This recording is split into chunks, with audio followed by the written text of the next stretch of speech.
Hello, everyone. My name is Peyton Arnett, and I am here on behalf of Sigma Alpha at the University of Illinois to talk to you all about turkeys and turkey production. So, what exactly are turkeys? I hope everybody here has at least seen a turkey or knows what I'm talking about, but just in case you don't, turkeys are a large bird that fall under the classification of poultry.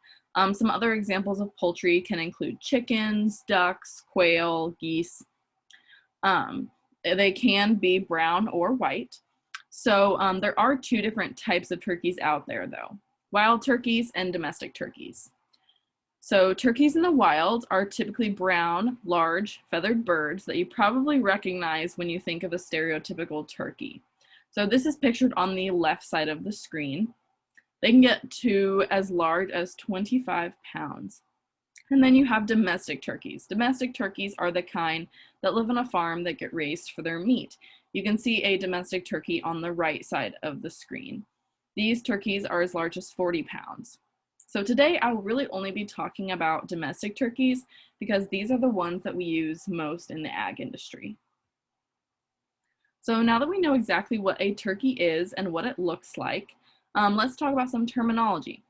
So a male turkey is called a tom, a female turkey is called a hen, and a young male turkey is called a jake, and a young female is called a jenny. So if you ever hear somebody talking about Tom, Jenny, or Jake, you can assume that it is just its terminology, not its actual name.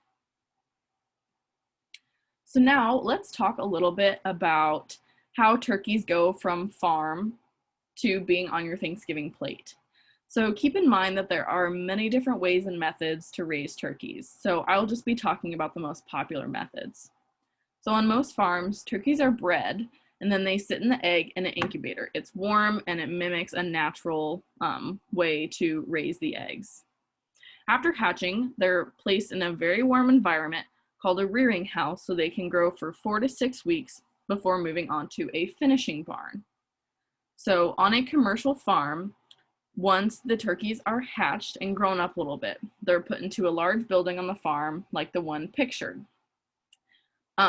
So you can see a rearing house on the left and then a finishing barn on the right. So the ones on the left are a little bit smaller. This is where they initially grow up, and then you can see the finishing barn on the right. In the finishing barn, they have access to food and water 24/7, so they can grow up nice and big. The houses are also temperature controlled and allow access to sunlight, so the turkeys have a great quality of life. So turkeys spend around 12 to 14 weeks in the finishing barn until they are big enough to be sent to a processing plant. So the farmer works hard to ensure that none of the birds are sick or injured by walking through the houses each day to take a closer look at the birds. The farmer also works to give the birds an appropriate diet so they have the best and most cost-efficient feed. So here you can see that the orange structure on the left is a feeder that the turkeys are eating out of. So if you look on the right, I believe it's every other row has the orange feeders on it, and then the ones that don't are the waterers. So they have access to that all the time.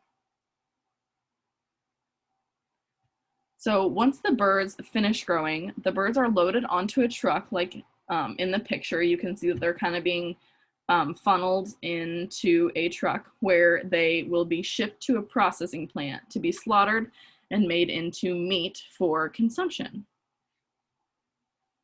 Did you know that there are approximately 240 million turkeys raised on about 2,500 farms across the United States, many of which are family farms? Of those 240 million turkeys, about 46 million of them are eaten at Thanksgiving. So, once the turkeys are processed and made into meat for consumption, there are plenty of ways to eat it. Here on the left, you have a typical Thanksgiving turkey. And then in the middle, it's probably something we've all had before, a turkey and cheddar Lunchable. And then on the right is ground turkey that can be used for turkey burgers or meatballs or anything like that. It is a decently healthy way to get the protein you need. It's also a good source of beneficial vitamins and minerals.